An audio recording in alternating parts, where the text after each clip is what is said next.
कुलदेवी। ये कहानी कुलदेवी कुलदेवी धर्म की कहानी एक नास्तिक लड़के की है जिसका नाम था राकेश। लेकिन उसे अपना यह नाम पसंद नहीं था, इसलिए उसने अपना नाम रॉकी रख लिया था।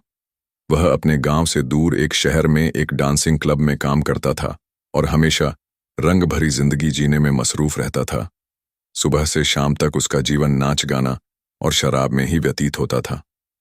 एक बार की बात है, वह अपने काम से कुछ दिनों के लिए दूर होना चाहता था।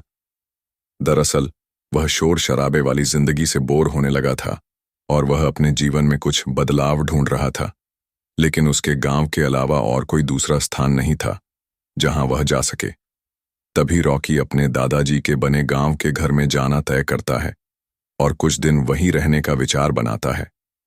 दरअसल कुछ साल पहले रॉकी के माता पिता इस दुनिया से जा चुके थे और वह अनाथ हो चुका था। उसका आगे पीछे कोई भी नहीं था। गांव जाना भी उसे अच्छा नहीं लग रहा था, लेकिन मजबूरीवश वह गांव के सफर पर निकल जाता है। जैसे ही वह गांव की सीमा रेखा में पहुंचता है, उसकी नजर एक बरगद के पेड़ पर पड़ती है जिसके चारों तरफ लोगों का हुजूम लगा होता है और गांव के लोग बरगद के पेड़ को लाल कलर के चंदन से रंग रहे हैं। रॉकी को यह सब देखकर अजीब लगा। दरअसल वह इन सब मान्यताओं पर कोई यकीन नहीं करता था, उसे यह सब ढोंग लगता था। रॉकी गांव के अंदर अपने घर की ओर बढ़ जाता है और अपने घर पहुंचकर देखता है कि घर की हालत बहुत जर्जर हो चुकी थी। लेकिन फिर भी वह रहने लायक तो था ही, इसलिए वह अंदर प्रवेश कर गया और साफ सफाई करके रहने लायक व्यवस्था बनाने में जुट गया। गांव में कुछ पड़ोसी इतने सालों के बाद इस घर को खुलते देखते हैं तो उस लड़के से पूछ बैठते हैं, बेटा तुम कौन हो?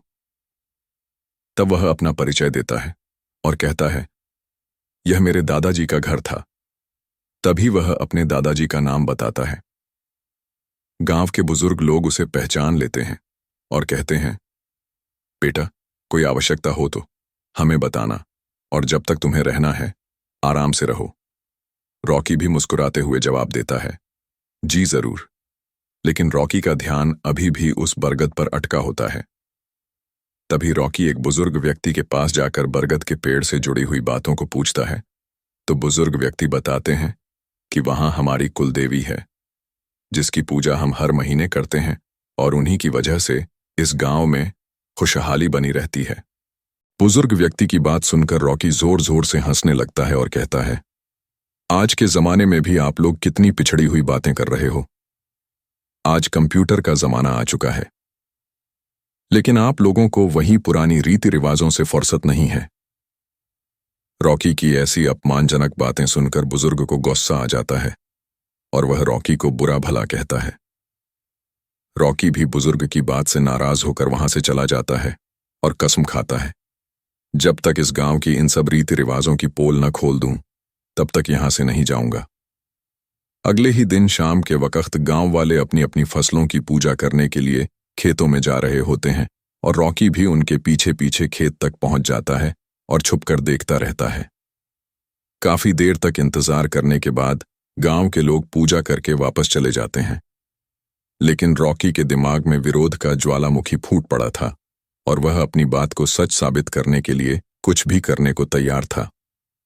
तभी वह खेतों के किनारे दिए जलते देखता है और उसके दिमाग में आता है, क्यों न खेतों में आग लगा दिया जाए, फिर कौन उनकी फसलों की रक्षा करेगा। अब देखता हूं कौन सी कुलदेवी आती है बचाने।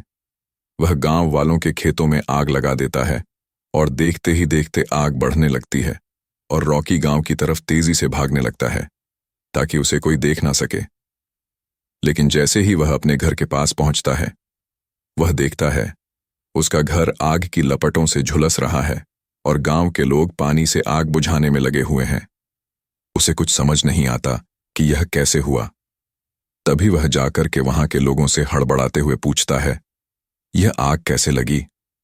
तभी गांव के लोग बताते हैं, बेटा हम यहां बैठे थे, अचानक तुम्हारे घर के अंदर से धुआं निकलने लगा। हमें लगा तुम अंदर खाना बना रहे हो, लेकिन कुछ देर में तुम्हारे पूरे घर में आग फैल चुकी थी और हम सभी लोग इसे बुझाने का प्रयास कर रहे हैं। लेकिन रॉकी को अपनी गलती का एहसास हो रहा था। उसे लगा कि अब गांव वालों को मैं क्या कहूंगा। तभी अगले ही पल एक किसान दौड़ता भागता आता है और कहता है, अरे चलो, देखो किसी ने हमारी फसलों में आग लगाने की कोशिश की है। और गांव की भीड़ अपने खेतों की तरफ भागने लगती है और रॉकी भी पीछे पीछे जाता है ताकि किसी को इस पर शक ना हो। लेकिन जैसे ही रॉकी खेत के पास पहुंचता है तो खेत पहले की तरह ही लहलहा रहे होते हैं और जो आग रॉकी ने लगाई थी वह केवल फसल के किनारे तक ही बढ़ी थी।